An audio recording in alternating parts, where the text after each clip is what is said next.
Précédemment, je parlais de l'entorse de cheville et des récidives d'entorse de cheville, et j'ai fait une vidéo beaucoup trop longue qui expliquait l'exercice du samouraï en détail, voilà. Et qui est la première des qualités, c'est la souplesse, ça sert à récupérer la souplesse. La deuxième, c'est l'endurance de résistance. Bon, je vais vous montrer maintenant comment on fait pour gagner de l'endurance de résistance qui permet de ne pas se blesser.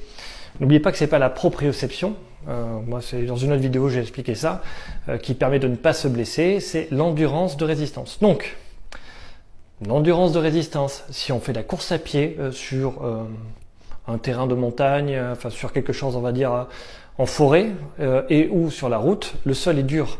Donc on va s'entraîner sur un sol de dur. L'erreur que font beaucoup de kinés, font beaucoup de gens, c'est qu'ils vont travailler l'équilibre, qui s'appelle proprioception, mais en fait c'est l'endurance d'équilibre, et ils vont travailler ça sur des surfaces instables. Ça n'a pas de sens. Parce qu'on court sur des surfaces dures. Donc autant s'entraîner sur des surfaces dures pour être fort dans cette capacité-là.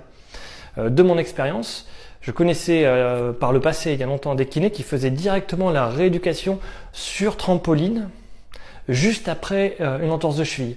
Dites-vous qu'une sur deux partait en algoneurodystrophie. Donc sur le coup, c'était un très bon exemple à ne jamais suivre. Je n'ai plus jamais utilisé de trampoline de ma vie, à partir du moment où j'ai vu ça. Mais bon, pour vous expliquer, il faut que la rotule soit à l'aplomb du pouce. Voilà, il faut bien fléchir ici. Je mets mes hanches de face, je soulève un peu ce côté, et là, je maintiens, ici. Et je vais essayer de maintenir. Moi, des fois, je mets un bâton, là, je fais ça, j'ai rien pris. Je mets un bâton juste pour regarder l'aplomb, pour être sûr que la rotule est à l'aplomb du pouce. Et après, je maintiens cette position-là. Vous verrez que les gens qui sont instables vont avoir tendance à être plus droits et ouvrir les hanches. Et ça veut dire qu'en fait leur chaîne musculaire n'est pas coordonnée. Donc on va travailler dans cette position-là et maintenir. Donc pour ceux qui sont curieux et qui me demandent quelles sont tes références scientifiques pour faire ça, j'en ai pas. Je me suis simplement rendu compte par l'expérience que c'est plus pratique. Et dans les arts martiaux, si vous regardez bien, c'est toujours cette position-là qu'on prend. En fait, j'ai fait prendre aux gens la même position d'hyperflexion là à 30 degrés un peu plus.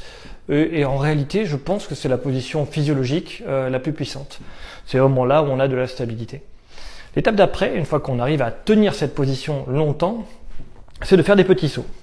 Donc si vous avez une entorse de cheville fraîche, ce sera des petits sauts à plat, comme ça, tout, puis progressivement des sauts normaux, en poussant de plus en plus haut, tout simplement, être capable de répéter ça. Et après, il y a aussi la reprise de la course, mais encore une fois, mon tapis de course est en bas.